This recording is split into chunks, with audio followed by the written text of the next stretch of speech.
നമസ്കാരം. ദേശസ്നേഹി ചാനലിലേക്ക് സ്വാഗതം. ഇന്ന് ഭാരതമെമ്പാടും ഗുരുപൂർണിമ ഗുരുപൂജ മഹോത്സവം ആഘോഷിക്കുകയാണ്. 1925 വിജയദശമി ദിനത്തിൽ നാഗ്പൂരിൽ ആരംഭിച്ച RSS എന്ന് പറയുന്ന പ്രസ്ഥാനത്തിൻ്റെ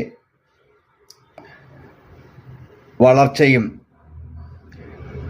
അതിൻ്റെ പ്രവർത്തനങ്ങളും എല്ലാം തന്നെ ഗുരുവിൻ്റെ അനുഗ്രഹത്തോടുകൂടിയും എല്ലാ പ്രവർത്തനങ്ങളും ഗുരുവിൻ്റെ തൃപ്പാദത്തിൽ അർപ്പിച്ചുമാണ് സ്വയം സേവകർ ചെയ്തുകൊണ്ടിരിക്കുന്നത്.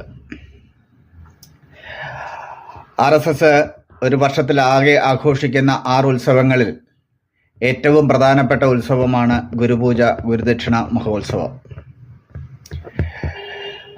സംഘത്തിൻ്റെ ഒരു വർഷത്തെ പ്രവർത്തനത്തിനുള്ള ഫണ്ട് ഗുരുദക്ഷിണയായാണ് സംഘം സ്വരൂപിക്കുന്നത്. മറ്റൊരു രീതിയിലുള്ള സംഭാവനകളോ പ്രവർത്തന ഫണ്ടോ സംഘത്തിന് സ്വീകാര്യമല്ല തന്നെ. സംഘ സ്വയം സേവകർ തങ്ങളുടെ ഒരു വർഷത്തെ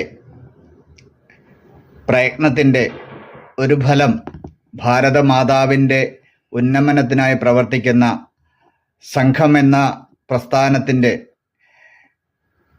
വളർച്ചയ്ക്കും പ്രവർത്തനത്തിനും വേണ്ടി ഗുരുദക്ഷിണയായി സമർപ്പിക്കുന്ന ഗുരുപൂജ മഹോത്സവ ദിനം ഓരോ സ്വയം സേവകനും ഏറ്റവും മഹത്തായ വിലപ്പെട്ട ദിനം തന്നെയാണ്. സംഘശാഖയിൽ പരമപവിത്രമായ ഭഗവദ്ധ്വജത്തെ പ്രണാമമർപ്പിച്ച് ഗുരുദക്ഷിണ അർപ്പിക്കുന്നത് ഒരു സ്വയം സേവകനെ സംബന്ധിച്ച് ഏറ്റവും പവിത്രമായ ചടങ്ങ് തന്നെയാണ്. ഈ ഗുരുദക്ഷിണ ഗുരുപൂജ മഹോത്സവത്തിൽ എന്നെ കേൾക്കുന്ന, എന്നെ കാണുന്ന ഓരോ സ്വയം സേവകനും, രാജ്യത്തെ സ്നേഹിക്കുന്ന ഓരോരുത്തർക്കും ഗുരുപൂജ ഗുരുദക്ഷിണ മഹോത്സവത്തിൻ്റെ ആശംസകൾ നേരുന്നു. ദേശസ്നേഹി ചാനൽ ഈ സുദിനത്തിൽ എല്ലാവരും ഗുരുവിൻ്റെ അനുഗ്രഹത്തിന് പാത്രീഭൂതരാകട്ടെ എന്നും ആശംസിക്കുന്നു.